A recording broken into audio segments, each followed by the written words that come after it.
पंडित चतुर शर्मा बेहद बुद्धिमान आदमी है। शास्त्रों का ऐसा कोई ज्ञान नहीं जो उनके पास नहीं हो। उनके गांव के आसपास के 10 गांवों से लोग उनसे ज्ञान लेने और अपनी समस्याओं का हल लेने आते हैं। सुबह सूरज से पहले जाग के स्नान आदि करके हमेशा सूरज की पूजा करते हैं। उनके घर में 2 बेटियां हैं। चतुर शर्मा की बीवी खांसी की बीमारी से 5 साल पहले ही गुजर गई थी। रोज सुबह स्नान करके अपनी पूजा पाठ समाप्त करके पंडित चतुर शर्मा जाते हैं बड़े बड़े लोगों के यहाँ पूजा पाठ करने, लोगों की दिक्कतों को सुलझाने। और पंडित जी को उनकी हर जगह पर लेके जाता है गणेश। गणेश बचपन से ही पंडित चतुर शर्मा का साथी है। वो पंडित जी की घोड़ा गाड़ी चलाता है। गणेश सुबह उठ के स्नान करके नाश्ता पानी खत्म करके सीधा पंडित जी के पास आ जाता है। पंडित जी हमेशा गणेश को ताने सुनाते हैं कि भगवान का नाम नहीं लेता, बेहद गंदगी से रहता है, उसे कोई ज्ञान नहीं है, ना उसने कोई शिक्षा ग्रहण की है, बस सारा दिन इधर से उधर घूमता है और पूरी उम्र पंडित जी के लिए घोड़ा गाड़ी ही चलाता रह जाएगा। आज पंडित जी को शहर से आए डॉक्टर के घर दोपहर की दावत खाने जाना है, तो गणेश उन्हें जंगल के रास्ते से होते हुए डॉक्टर के घर ले जाने के लिए आया है। देख गणेश, गाड़ी कितनी गंदी हो रही है, तू साफ क्यों नहीं करता है? मालिक, गाड़ी तो साफ ही है। अच्छा, मुझसे जुबान चलाता है। अनपढ़ गवार, 2 अक्षर किताब में से प्राप्त कर लिए होते तो तुझे थोड़ी समझ मिल जाती। मालिक, किताब से ज्ञान मिलता है, बुद्धिमानी नहीं। वो तो सीखने और आजमाने से मिलती है। हाँ हैं? अब तू घोड़ा गाड़ी वाला मुझ जैसे बुद्धिमान पंडित को ज्ञान का पाठ करवाएगा? तुझे पता नहीं, आसपास के 10 गांव के लोग आते हैं मुझसे ज्ञान प्राप्त करने। बड़े बड़े लोग मेरे घर आते हैं निमंत्रण देने। तू चुपचाप घोड़ा गाड़ी चलाने पर ध्यान दे। ये ज्ञान की बातें तुझे नहीं समझ आने वाली। कम से कम भगवान की पूजा पाठ तो कर ही लिया कर। पता नहीं तू रोज मुझे अपने घर पर दोपहर की दावत में बुलाया है। हाँ, सुने होंगे उन्होंने भी मेरी बुद्धिमानी और ज्ञान के चर्चे लोगों से, तभी। लेकिन मालिक, आप तो आज तक शहर कभी नहीं गए, फिर उन्होंने आपके चर्चे कहाँ से सुन लिए? इसीलिए तो तुझे कहता हूँ, तू गोबर गणेश है, गोबर गणेश। ज्ञानी आदमी को कहीं आने जाने की जरूरत नहीं होती है। ज्ञानी आदमी के ज्ञान की महक इतनी तेज और मजबूत होती है कि लोगों की नाक में घुस के उनके दिमाग तक पहुंच ही जाती है। तू चुपचाप गाड़ी चला। और ये तू अपने मुंह में क्या बड़बड़ करता रहता? मैं कहाँ बड़बड़ करता हूँ, मैं तो आप जो कहते हैं बस उसे अपने मन में बोलता रहता हूँ। अब ज्ञान मिल रहा है तो उसे समेटना मेरा काम है ना। लो मालिक, पहुँच गए हम डॉक्टर मलिक के घर। चल उतर जल्दी से और पीछे से फल का टोकरा भी ले आ। मालिक, मुझे एक बात समझ नहीं आती कि जो इंसान पहले से इतना पैसे वाला है उसके यहाँ तो फल की कोई कमी नहीं होगी, तो हम ये फल किसी गरीब को क्यों नहीं दे देते खाने को? ये सवाल तेरे जैसा दिमाग से गरीब इंसान ही उठा सकता है, क्योंकि हम जैसे ज्ञानी लोगों को पता है कि किसी के घर खाली हाथ नहीं जाते हैं। कुछ अच्छा लेके जाने से आपका रुतबा बढ़ता है संसार में, और रिश्ता मजबूत होता है, और फल सेहत के लिए अच्छे होते हैं। मालिक, सवाल तो सवाल होता है, अब ऐसे पूछने वाले पर दिमाग हो या नहीं उसे क्या मतलब। और रही बात रिश्ता बनवाने की, तो जिस इंसान के पास पहले से सब है, आपके 4 फल से तो रिश्ता नहीं मजबूत होगा, आपका और उसका। आपके विश्वास और दोस्ती की गहराई से रिश्ता बनता है। हाँ, ये सब बातें डॉक्टर के घर जाते हुए रास्ते में हो रही हैं, क्योंकि डॉक्टर के घर की गली थोड़ी छोटी है और गाड़ी अंदर जा नहीं सकती, तो गणेश और पंडित जी घर तक पैदल जा रहे हैं।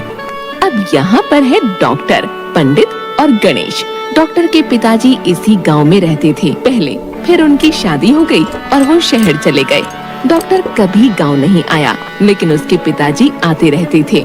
डॉक्टर रिटायरमेंट लेके अब गांव रहने आया है। शहर की तरह गांव में भी कोरोना बहुत फैल रहा था, तो डॉक्टर गांव में लोगों को इससे बचने और साफ रहने के तरीकों का ज्ञान देगा।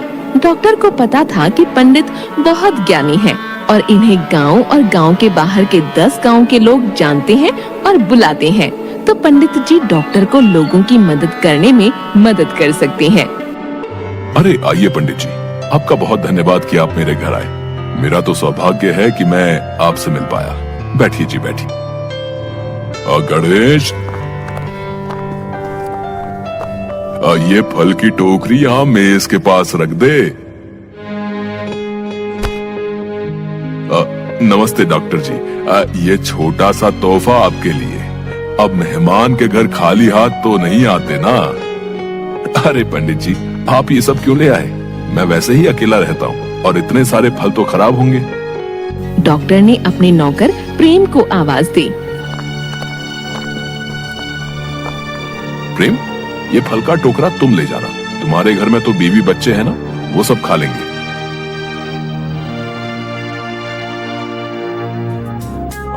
आपका घर थोड़ा छोटा है। नहीं मतलब आप इतने बड़े डॉक्टर हैं तो आपको थोड़ा बड़ा घर कर लेना चाहिए ना। पंडित जी, बड़े घर से थोड़ी लोग बड़े होते हैं। लोग तो काम से, जैसे वो रहते हैं, जिस तरह से लोगों से बातचीत करते हैं, उससे बड़े होते हैं। और मेरा घर छोटा है लेकिन मेरा बगीचा बहुत बड़ा है। मैं कुदरत को बना रहा हूँ, पेड़ पौधे उगा के। अरे वाह डॉक्टर जी, आप तो बहुत ज्ञान की बातें करते हैं। गणेश, तुम चुप नहीं रह सकते। पता नहीं है माली जागरूक कर पाऊँ, कोई बीमार है तो इलाज दे पाऊँ और लोगों को इस बीमारी से कैसे बचना है उसका ज्ञान भी दे पाऊँ। अब ये तो सही कहा आपने। हमारे गांव में मेरे जैसा ज्ञानी पंडित तो है लेकिन कोई डॉक्टर नहीं है। वाह डॉक्टर जी, ये तो बहुत अच्छे काम के लिए आप आए हैं यहाँ पर। आपको इसमें मेरी जो मदद चाहिए आप मुझे कह देना, मैं करूँगा। गणेश जी, आप इसमें क्या कर सकते हैं? आपको एक अक्षर का ज्ञान तो है नहीं और चला है डॉक्टर साहब की मदद करने। इसकी बात पर अपना वक्त ना खराब करें और बताएं इस कार्य में मुझे किस तरह आपकी मदद करनी है। वैसे तो यहाँ सब मेरी सुनते हैं। मैं कल से सबको कह दूंगा कि सब अपना इलाज आपके पास करवाएं। आप यहाँ बाहर छोटी सी अपनी दुकान खोल लेना। अरे नहीं पंडित जी, मैं यहाँ कोई पैसे कमाने नहीं आया हूँ। मैं यहाँ लोगों के बीच में लोगों से जुड़ के उनकी सेहत को मजबूत करने आया हूँ। तो आप मुझे कुछ ऐसा सुझाव दीजिए कि मैं लोगों तक अपनी बात पहुँचा पाऊँ और उनसे जुड़ पाऊँ। ठीक है, हम आपके पोस्टर लगवा देते हैं गाँव भर में। पोस्टर? पंडित जी, उसमें बेकार का खर्चा आएगा। तो हम एक समारोह रख देते हैं आपके हित में। नहीं पंडित जी, ज्यादा लोगों को एक जगह नहीं इकट्ठा करना है, बीमारी ऐसे ही तो फैलती है। हम ऐसा करते हैं कि आप रोज कुछ समय के लिए पंडित जी के घर आ जाया करो। रोज वहाँ लोग उनसे मिलने आते हैं, आप लोगों से मिल सकते हैं और वहीं उनकी परेशानी का हल भी कर सकते हैं। अरे चुप बुड़बक, डॉक्टर जी कैसे रोज हमारे यहाँ आएंगे? क्यों नहीं पंडित जी, मैं तो आ सकता हूँ आपके घर। ये तो अच्छा सुझाव है। आप पर लोग भरोसा भी करते हैं, आपकी बात को महत्व देते हैं और आपको फिर सब मानते भी तो बहुत है। ऐसे में लोगों को मुझसे जुड़ने में ज्यादा आसानी होगी और वो मुझ पर विश्वास भी करेंगे। ठीक है डॉक्टर जी, आपको जैसा ठीक लगे। चलिए डॉक्टर जी, अब हम चलते हैं। सूर्यास्त होने वाला है, उससे पहले घर जाना है।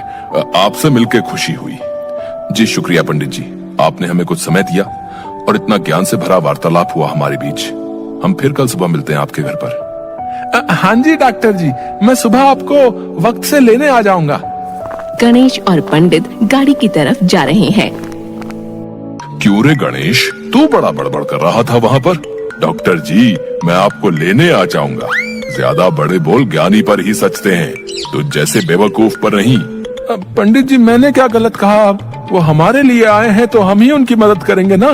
बेहद ही अजीब डॉक्टर है। इतना भी ज्ञान नहीं कि मेहमान को घर से खाली हाथ नहीं भेजा जाता है। खाली हाथ कहाँ भेजा है? जमात तो तुझसे बढ़ी नहीं गई और आया बड़ा ज्ञानियों को ज्ञान देने। पंडित जी के घर आ जाना डॉक्टर जी। एकदम एक जंगली भालू गाड़ी के सामने आ जाता है और दोनों डर जाते हैं। अरे ओ गवार, कहाँ से लेके जा रहा है? देख सामने जंगली जानवर आ गया है, तू मुझे मरवाएगा ही। पंडित जी चुपचाप बैठे रहो, वो कुछ नहीं करेगा। चिल्लाओगे तो तुम्हें ही खा जाएगा रात के नाश्ते में। अरे तू मेरे को मरवाना चाहता है, तभी तू यहाँ लेके आया है। तू मुझसे दुश्मनी निकाल रहा है। पंडित जी चुप हो जाओ, अगर भालू का ध्यान हम पर गया तो आप अपने साथ मुझे भी मरवाओगे। चुप कर जा तू गवार। भालू पंडित की गाड़ी की तरफ बढ़ रहा था और पंडित इधर उधर उछल रहा था। गाड़ी में हाय राम, मैं तो मर गया, आज तो मेरा अंतिम दिन है, मैं तो इसका नाश्ता बन जाऊंगा, चिल्ला रहा था। लेकिन इस वक्त गणेश एकदम चुपचाप था। वो शांत है क्योंकि वो जानता है कि जानवर ऐसे ही अपने से दूर रखा जा सकता है। पंडित जी चुपचाप बैठ जाओ और उसकी तरफ मत देखो। वो भालू का पेट भरा है, उस भालू का पेट भरा है, वो कुछ नहीं कहेगा। तुझे तो इसने आंखों आंखों में बताया होगा कि गणेश, मैं तुम्हें नहीं खाऊंगा, आज मैं खाना खा के आया हूँ। गवार, तेरे चक्कर में मैं भी मर जाऊंगा। गणेश ने देख लिया था कि जानवर के मुंह पर खून लगा है, मतलब उसका पेट भरा है। और गणेश को इस बात का ज्ञान था कि भालू के आगे अगर आप भागोगे या उछल कूद करोगे तो वो आपको अपने लिए खतरनाक समझकर आपका शिकार करेगा। ये ज्ञान गणेश को किसी किताब से नहीं, जंगल में रहते हुए मिला है। गणेश की बात सुनकर पंडित चुपचाप बैठ जाता है और भालू चुपचाप गाड़ी के आगे पीछे घूमता है और फिर निकल जाता है। ज्यादा मत खुश हो कि मेरे जैसे ज्ञानी ने तेरी बात सुन ली और हम उस भालू से बच गए। ये सब मेरे साथ का ही रंग है कि तुझ में भी कुछ बुद्धि आ रही है। पंडित जी, संगत का असर तो बहुत गहरा होता है हमारे दिमाग और जीवन पर, लेकिन किताबी ज्ञान और संगत से केवल ज्ञान मिलता है। बुद्धिमान तो इंसान अपने कर्म और अनुभव से होता है। हाँ, कहानी का अंत वही होता है जब गणेश ये दिखा देता है कि उसने भले ही पढ़ाई नहीं की, लेकिन उसने अपनी बुद्धिमानी से चीजों को समझा